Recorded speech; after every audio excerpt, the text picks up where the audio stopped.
there is one thing you really need to know. Stretch marks are linked to your genes, so there's really no reason to waste a bunch of your money on trying to prevent them during pregnancy. But is there something that can be done about them? Stick around to find out.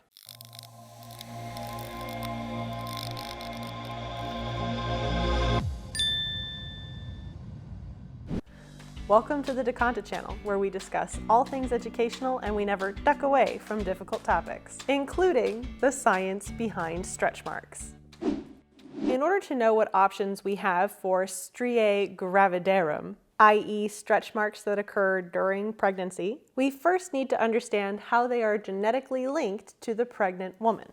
Research conducted by Joyce Tung and Associates using data collected from the 23andMe genetic company found 4 main genes related to stretch marks. But since we are interested in stretch marks that specifically occur during pregnancy, so not including the men that were in the study as well, we'll need to focus on the results from their genome-wide association analysis pertaining to just the 4,967 females of European descent who participated in the pregnancy cohort part of this study. The first genetic association was a mutation located near the elastin gene. This segment of genetic material assumes or supposes that there might be a reduction in the production of functional elastin. And since elastin is the stuff that produces the reversible stretchiness to connective tissue, it's not hard to imagine this gene or this mutated gene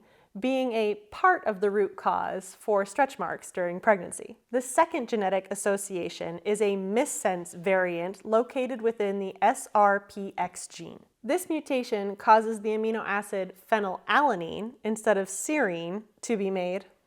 Oops, sort of like trying to make cookies and accidentally making pot roast instead. Although it did show an association with the pregnancy cohort group, not a lot is known about this gene, so we can't really make any conclusive arguments for or against it in the case of stretch marks. The third association did not apply or did not associate with the pregnancy cohort group in general, so it's not worth talking about for the sake of this video. And the fourth genetic association was located near the transmembrane, near the gene for the transmembrane protein 18. Which has been associated with obesity and obesity-related traits. However, the researchers weren't very clear as to whether this fourth genetic association was related to the pregnancy cohort group either. So really, out of the 4, we only have 2 genes that related to the pregnancy cohort group, and out of those 2 genes, we don't even know what one of them does. So from the data then, we are hypothesizing that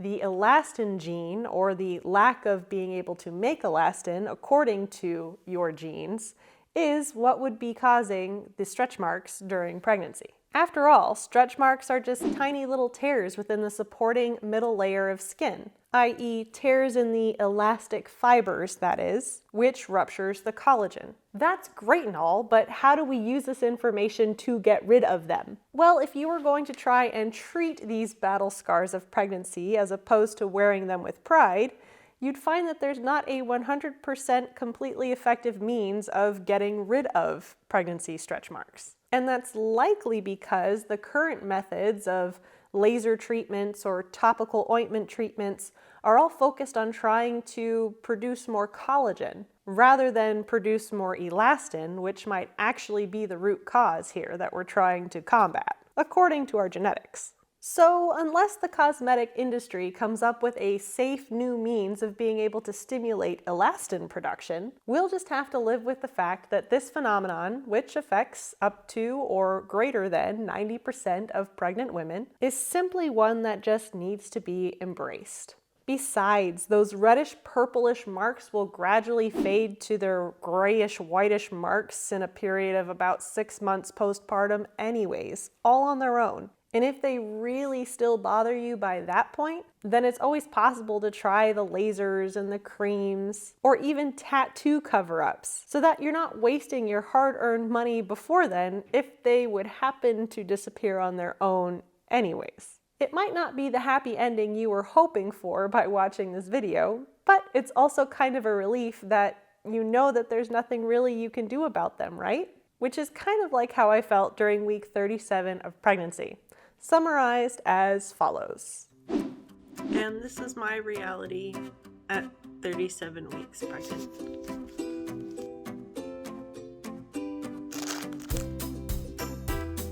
Yep.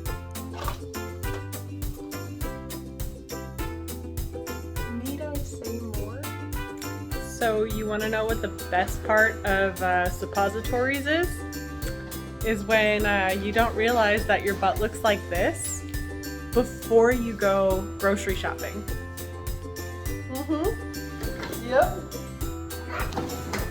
I walked through the entire Kroger like that, not a clue. Awesome. So you can't make this up.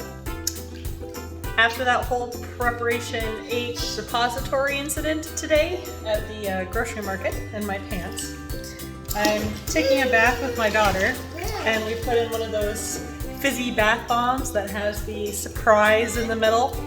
You'll never guess what that surprise looks like. It looks like a giant wad of Preparation H. Look at this. It's almost like the universe is taunting me. Oh my gosh. Tell me that that's not a giant wad of Preparation H that was in the middle of her fizzy bath bomb. It's official that even with compression socks, my feet barely fit within my grandma house sandals. Just barely.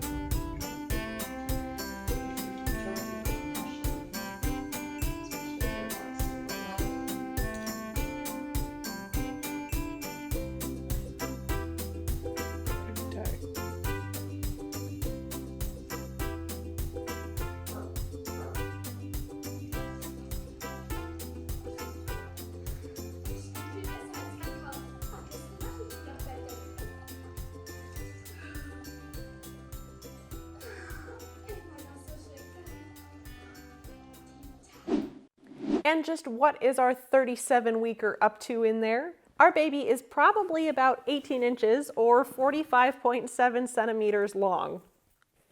So not much has changed since last week's length, but their weight is probably at least a half a pound greater since last week. So somewhere around 6 to 7 pounds by now. And you can see this added weight in comparison to a Swiss chard for the length, as seen in the model here. Even though our baby is considered full term after this 37th week, it's still best to have our little one baking for a little while longer in terms of brain development. But no fear if you deliver at this point, because your little one should be well equipped to make it in the outside world at this point.